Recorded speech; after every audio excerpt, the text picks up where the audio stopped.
Buenos días, doctora. Buenos días, compañeros. Vamos a hablar de fibrilación auricular. La fibrilación auricular es la arritmia más frecuente que vamos a ver en nuestra práctica clínica, tanto en consultorio como en hospitalización. Y realmente es un problema de salud pública porque, de forma general, aumenta la mortalidad por 2, y no solo esto, sino que también el riesgo de múltiples morbilidades, ya que es el principal factor cardioembólico que produce el infarto del cerebro, ¿no? Además, aumenta el riesgo de hospitalización, causa síntomas y finalmente causa también insuficiencia cardíaca, ¿no? Fisiopatológicamente, la fibrilación auricular a mí me gusta conceptualizarlo como si fuera el estadio final de una aurícula, ¿no? Porque como un ventrículo, cuando una persona fallece, pues está en fibrilación ventricular, pues igual la aurícula, cuando falla, se queda en fibrilación auricular. Y esto es producto del remodelado de todos los factores de riesgo cardiovascular que conocemos, que con el tiempo pues van causando un cambio progresivo en la aurícula, la van dilatando poco a poco, hasta que finalmente se crean múltiples lugares arritmogénicos, sobre todo en los orígenes de las venas pulmonares, que causan la fibrilación auricular, ¿no? Entonces acá he puesto este corazón, que es un corazón dilatado, que no tiene una buena sístole y que por lo tanto la sangre se va acumulando poco a poco, aumenta la presión retrógradamente hacia las aurículas, estas crecen y causan la arritmia. Bueno, como mencionaba, los síntomas: palpitaciones irregulares, fatiga, porque al fin y al cabo esta fibrilación pues va a disminuir la diástole. Y una presentación bastante frecuente que vemos, pues son los accidentes cerebrovasculares, ¿no? O bien el paciente hace un síncope, o bien el paciente hace una hemiparesia, o hace una disartria.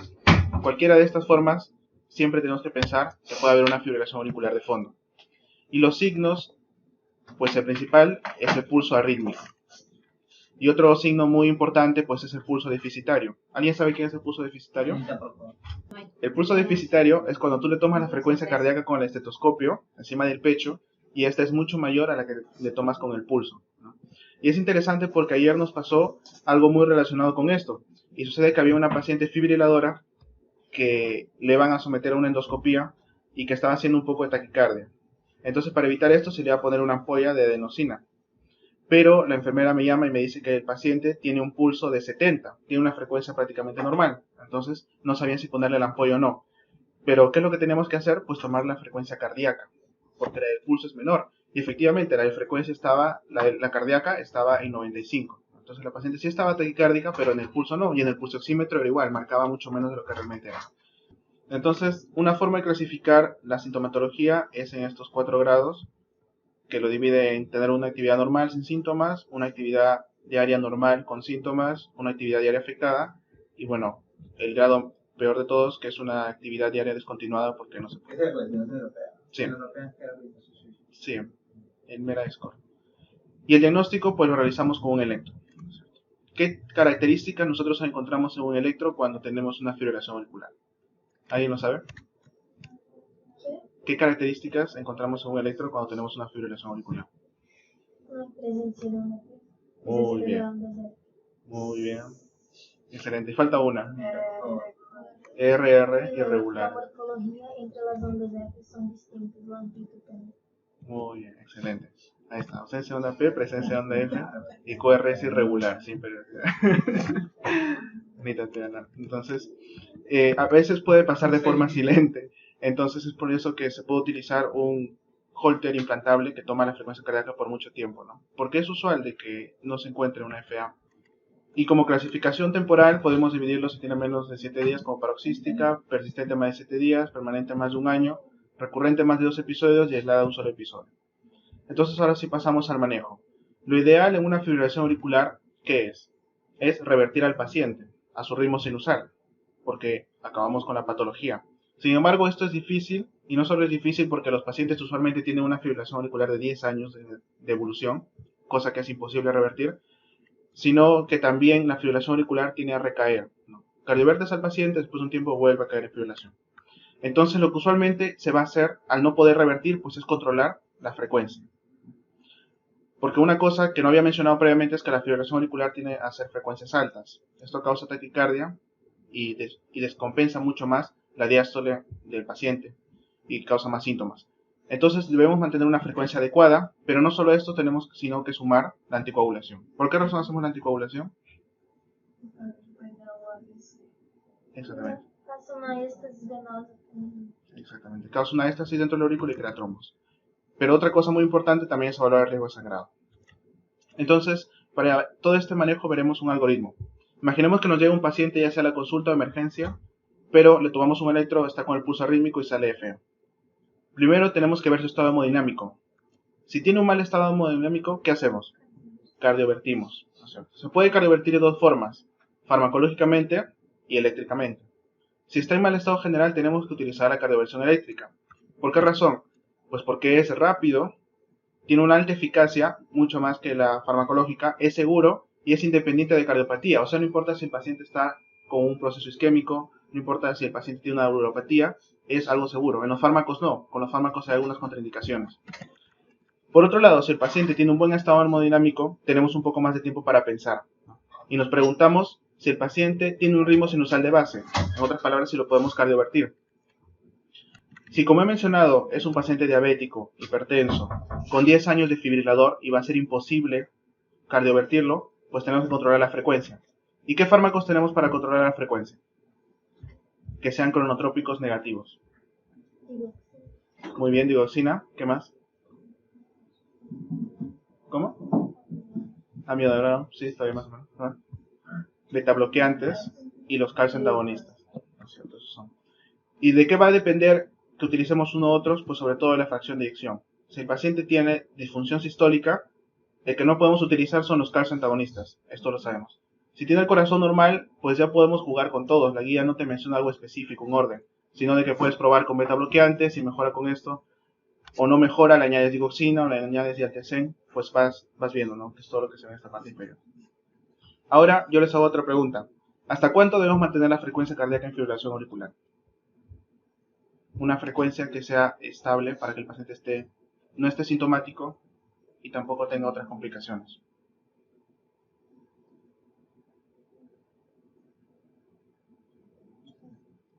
¿No lo sabe?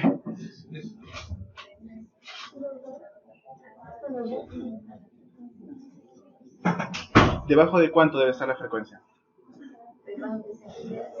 Exacto. De 110. ¿No es cierto? Antes se pensaba de que solamente se puede tener hasta 90, pero se hizo un ensayo clínico. Buenos días, doctor. Se hizo un ensayo clínico donde se comparó un control estricto de la frecuencia cardíaca en fibrilación menos de 90 con un control no tan estricto, menos de 110. Y se demostró que no había diferencia. Entonces puedes mantener una frecuencia hasta menos de 110 y no pasa nada. Y para controlar la frecuencia, bueno, tenemos bastantes fármacos que ya mencionamos. Los betabloqueantes, los calcio antagonistas, la digoxina, la amiodarona también. Por otro lado, si el paciente sí tiene un ritmo sinusal de base, entonces tenemos que intentar cardiovertirlo. Pero va a depender de algo muy importante si lo podemos cardiovertir en el momento o lo podemos cardiovertir después. Depende del tiempo de evolución. Si nosotros estamos seguros que el inicio de la fibrilación ha sido hace menos de 48 horas, ¿podemos cardiovertir, sí o no? Sí, menos de 48 horas sí. Pero si es de más de 48 horas, no. Exactamente, más de 48 horas ya está demostrado que puede crear trombos en la aurícula. Y si cardiovertimos, pues estos trombos salen disparados del corazón hacia cualquier parte del cuerpo. Imaginemos que no ha pasado más de 48 horas y podemos cardiovertir de momento. Podemos utilizar, ya dijimos, la cardioversión eléctrica o la cardioversión farmacológica.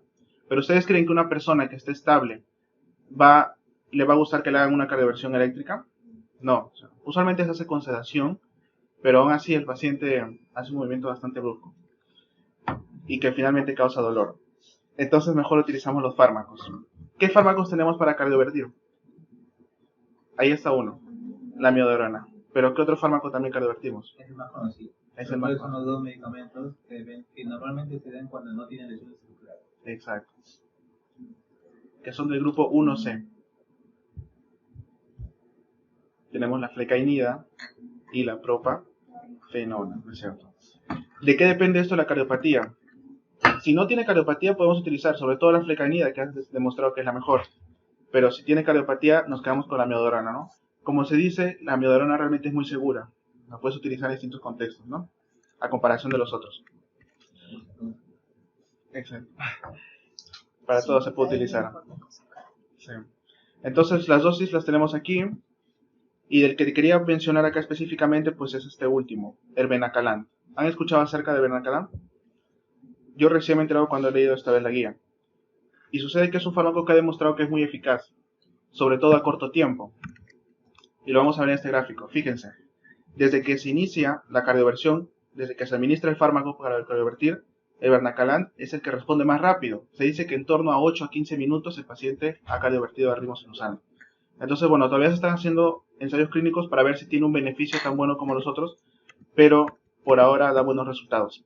Pero el anterior no es para control de ritmo también. El anterior. El control de. Sí. Eso está bien. Bien. Y otra forma que podemos orientarnos pues es con este algoritmo. El Bernacalan en general se utiliza cuando hay cardiopatía isquémica y cuando no hay una disfunción muy severa del ventrículo. La flecainida y la propafenona igual no se pueden utilizar ahí y ya está. Entonces, viendo ahora el otro lado, que tengamos más de 48 horas de evolución, un tiempo desconocido, tenemos que controlar frecuencia nomás y dar también anticoagulantes. Y la otra salida pues es hacer un eco transesofágico para después cardiovertir, ¿no? Porque con el eco transesofágico vemos la orejuela, vemos la aurícula izquierda, vemos que no hay trombos, entonces con seguridad podemos cardiovertir. Imaginemos... ¿Para qué más es la transesofágica? Porque ahí tienes que decir, no es las 48 horas de ideal si el paciente está estable, que te anticoagulado 3 semanas antes de que le hagas la cardioversión y 4 semanas después. Sí. Esa regla se rompe si yo le hago un eco transesofágico y veo que no hay trombo, lo puedo cardiovertir. Pero siempre lo voy a decir con anticoagulación 4 semanas. Así La pregunta es, si tiene menos de 48, yo no voy a cardiovertir. ¿Lo anticoagulo? No. No. Después de la cardioversión. Sí. 3 semanas. No, antes. No, antes era eso, pero ahora la recomendación ha bajado de nivel. Que si tiene menos de 48 horas, así tenga un chatback alto, no es necesario anticoagular. Solo se cardiovertir.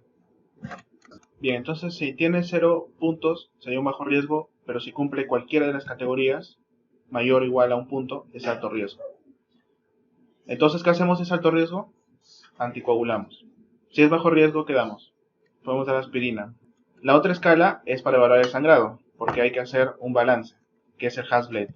El Hasbled, si tiene más o igual de 3 puntos, es alto riesgo. Entonces, si es alto riesgo de sangrado, ¿qué preferentemente dar? ¿Qué tipo de anticoagulantes? ¿Los nuevos anticoagulantes o los dicumarínicos? Pues los nuevos anticoagulantes, ¿no es cierto? Es preferente que la warfarina. Entonces, el tratamiento anticoagulante es independiente de la duración. ¿A qué me refiero con esto? Que así el paciente tenga una fibrilación paroxística permanente, aislada, intermitente o como lo querramos llamar, siempre tenemos que anticoagular. Así lo dice claramente la guía. Por otro lado, es importante evaluar la función renal y hepática previo inicio, porque ya sabemos que estos se depuran por esa vía. Y finalmente, ¿por qué se utiliza hasta ahora tanto la warfarina? Porque es la que principalmente se da cuando no hay cardiopatía estructural, ¿no? Todos los otros, pues sí se pueden dar. Aquí tenemos las dosis. Sabemos de que... No, guarda. ¿La warfarina no se puede dar cuando hay cardiopatía estructural? ¿No es al revés? Es al revés, cuando no hay cardiopatía. Cuando hay cardiopatía estructural, no puedes dar la warfarina. Sí, Cuando no hay cardiopatía estructural es que tú das los nuevos anticuerpos. Y eso todavía tiene una excepción. ¿Cuándo se considera cardiopatía estructural? ¿Cuándo se considera? Cuando hay estenosis moderada, severa, mitral. Solamente estenosis moderada del mitral. Cualquier otra no cuando me indican si es moderada severa, por ahí les contra, pero para definir estenosis mitral es la contraindicación para los nuevos anticoagulantes. Y obviamente la depuración de creatinina, ¿no? El que más se depura por riñón es el de mitral. ¿Y cuál es la explicación para eso? No sé, ahora con eso los estudios exactamente no sé. Bien, entonces, rivaroxaban, apixaban, endoxaban, el factor 10, recuerden por la X, y el dabigatran, la trombina por la T. Entonces, en el caso de la enfermedad renal crónica, la guía nos da estos rangos de creatinina de depuración de creatinina para poder utilizar los NACOS. Dabigatran se puede utilizar hasta 15 y 30, rivaroxaban menciona que menos de 50, sí. Endoxaban de 15 a 50 y el apixaban lo único que menciona es de más de 1.5 de creatinina. Y felizmente tenemos los revertores.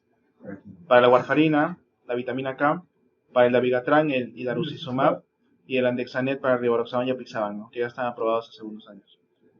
Y otros tratamientos que son sobre todo intervencionistas. Se utilizan sobre todo cuando hay contraindicaciones para la anticoagulación crónica o si el paciente se realizará alguna cirugía.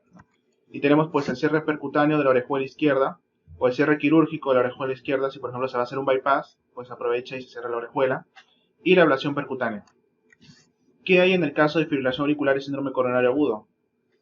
Pues como ya mencioné, si el paciente está inestable, se cardiovierte. Así está teniendo un infarto, lo cardiovertes. Y si el paciente es tratado con angioplastia primaria, pues se da una terapia triple, que es con aspirina, clopidogrel y con algún nuevo anticoagulante.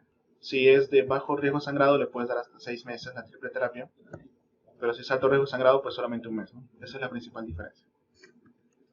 Y otras intervenciones que mencionaba al final de toda la guía, pues será que la disminución de peso haya demostrado una asociación positiva con el control de la fibrilación auricular.